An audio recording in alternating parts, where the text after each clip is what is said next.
Os convidados neste Jornal 2, Ricardo Jorge Pinto e Filipe Garcia. Boa noite aos dois. Filipe, temos o Governo e a oposição de novo com leituras completamente diferentes dos mesmos números. Este crescimento dentro da Europa é ou não significativo? Bom, esta taxa de crescimento, antes de mais, é estável. Aquilo que nós podemos ver é que nos últimos 3 trimestres o ritmo de crescimento em cadeia foi exatamente o mesmo. E isso em si é um sinal positivo. Pode-se olhar para o copo meio vazio, dizer que o crescimento é baixo. Portugal está a crescer comparado pouco. Com Espanha? Sim, mas podemos comparar com o 0 de França ou com o 0,2 de Itália, quer dizer, nós podemos olhar para os números de várias maneiras. É o mesmo da Alemanha, no caso em concreto. Mas o que nós temos que ver foram os anos que nós tivemos de realmente de crescimento negativo, com taxas trimestrais negativas e homólogas, e a partir daí entramos num processo de alguma estabilização, que é positivo em si mesmo. Mas estamos aqui na casa de 1,5%. Os objetivos do Governo são um bocadinho acima. Podemos lá chegar até o final do ano? Eu penso que a taxa de crescimento anual vai andar perto destes valores, 1,5, 1,6, um pouco dependente do contexto externo, naturalmente. Também tivemos a desaceleração em Angola, que é um aspecto importante, mas por outro lado também tivemos o BCE a dar confiança, quer às empresas, quer às famílias, mas para conseguir também a economia espanhola a crescer e a exportar mais. Sem dúvida. A exportar mais. E mais do que isso, se nós virmos a cota de mercado da União Europeia naquilo que são as nossas exportações, ela tem vindo a aumentar, contrariando a tendência que havia dos últimos anos. Mas também se nota outra coisa, é que sempre que a economia portuguesa cresce, o déficit comercial vem ao de cima. Isto é um daqueles desequilíbrios estruturais que Portugal tem, que dificilmente já lá vamos, para já olhamos para a parte política. Ricardo, boa noite. Temos sempre leituras diferentes dos mesmos números.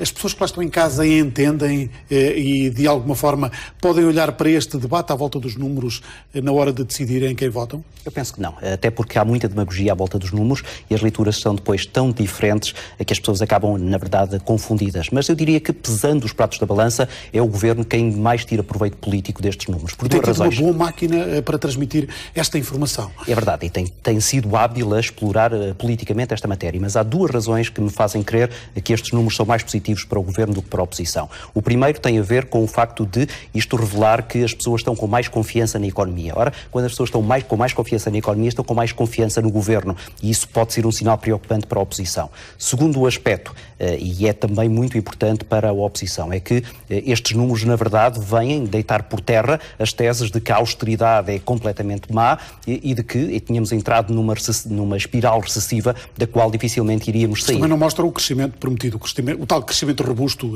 nas palavras do Ministro da Economia. E essa será certamente a posição que a oposição, de uma maneira geral, acabará por tomar. Mesmo com todas as diferenças que existem entre os diferentes partidos da oposição, será por aí que a tecla dominante acabará por tocar, com os argumentos que, como eu dizia há pouco, do ponto de vista do Governo, são mais fáceis de esgrimir, tendo em conta esse aspecto que tu há pouco mencionavas, de que as pessoas em casa, na verdade, olham para aquilo que é objetivo. E o que é objetivo é que, depois de termos diminuído, estamos agora a crescer.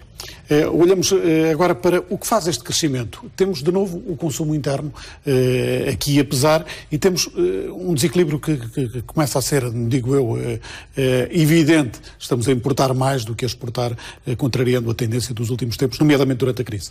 Sim, dividindo as coisas entre a procura interna e a procura externa. Portanto, primeiro ponto, os gastos de governo estão a cair e é isso que se prevê que vai acontecer este ano. Portanto, essa parte contribui negativamente para o PIB e tem a ver com a tal austeridade.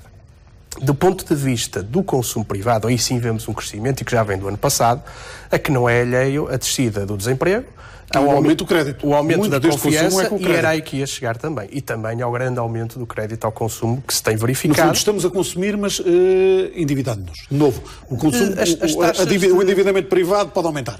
As taxas de poupança, digamos, ainda são positivas. Ou seja, em média, os portugueses ainda poupam mais do que pedem emprestado. Mas essa taxa de poupança tem vindo a diminuir e, aliás, isso é previsto que aconteça quer este ano, quer no ano seguinte. Agora, nós também não podemos, enfim, queixar-nos em 2012, 2013, ter consumo privado a cair por falta de confiança e depois nos queixarmos em 2014, 2015, 2016 se o consumo privado subir. O investimento também tem subido, embora a uma taxa se calhar não tão interessante como aquela que nós quereríamos.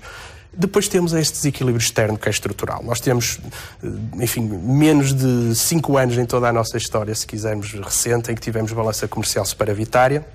E os mais recentes foram 2013 e 2014. Em 2015 já não. Uma austeridade extrema. Deixámos praticamente de consumir. E de investir. Era mais ou menos óbvio, diziam vários economistas. E de investir. Isso também é importante, porque muito do... Mas é sustentável ter uma política dessas, sempre de aperto, para depois ter um número no final do ano?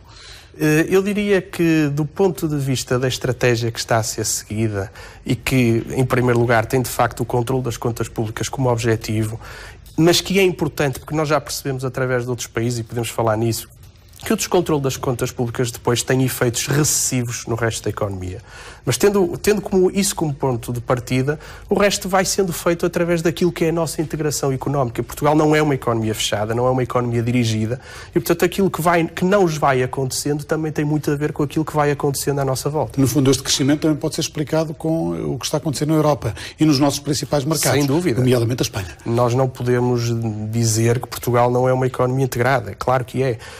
Aliás, quando temos a crise em 2008, 2009, Portugal é afetado de uma forma gravíssima precisamente por causa disso. Não podemos pensar que temos a possibilidade de crescer quando os outros não crescem. É evidente que todas estas economias andam um bocadinho de braço dado, mas ainda assim vão-se notando diferenças, porque há países, e o caso de França é talvez o mais preocupante dentro da zona euro, onde as taxas de crescimento continuam a ser muito baixas, onde o Estado continua a ser muito intervencionista, mas que não estão a correr assim tão bem quanto isso. Não cresce de forma robusta. Sim. Ricardo, neste cenário europeu, hoje tivemos o resgate desbloqueado por parte do Eurogrupo para a Grécia, mas a Europa tarda em encontrar um rumo para que a economia não cresça 0,4% em relação ao período anterior, e mesmo 1, qualquer coisa quando olhamos para o ano anterior. É verdade, e essa é uma fatura que mais tarde ou mais cedo acabará por aparecer também dentro de portas, porque na verdade a Europa é neste momento o nosso principal destino de exportações e também uma das alavancas principais do nosso crescimento. Quando a Europa deixar de crescer, e ela pode deixar de crescer no momento em que se desintegra, aí nós sofreremos esse impacto. Para já, a Europa, e em particular o Banco Central Europeu, é a melhor arma eleitoral para o Governo, na medida em que é muito, em parte, graças à injeção de dinheiro que o BCE tem feito na banca, que depois permite o tal crédito, que as pessoas acabam por investir mais e, portanto, todo este círculo, neste momento, está mais à volta dessa capacidade. Mas esse círculo tem que funcionar. Tem funcionado. O Banco Central Europeu chega a um ponto que não pode investir mais. Claro, mas está sempre na esperança, e vamos todos tê-la, de que isto acabará por ter efeito. Isto é, de que a economia, na verdade, depois de ter estado paralisada, pode agora, a certa altura, desbloquear. Vamos ver se isso acontece. Da parte da oposição, aquilo que se vai ouvir dizer é que é preciso mais dessas injeções. Da parte do Governo, já se percebeu, e isso também joga depois com estes aspectos que há pouco o Filipe estava a dizer, que é preciso também haver aqui alguma moderação naquilo que é o consumo, e por isso é que o Governo está a dizer, e quanto a mim politicamente bem, de que não se pode embandeirar agora em arco e de que é preciso ainda alguma moderação e algumas cautelas relativamente àquilo que é o aproveitamento destes números positivos. Agradeço aos dois terem vindo a este Jornal 2 olhar para os números do crescimento da economia e o debate político, que agora começa nesta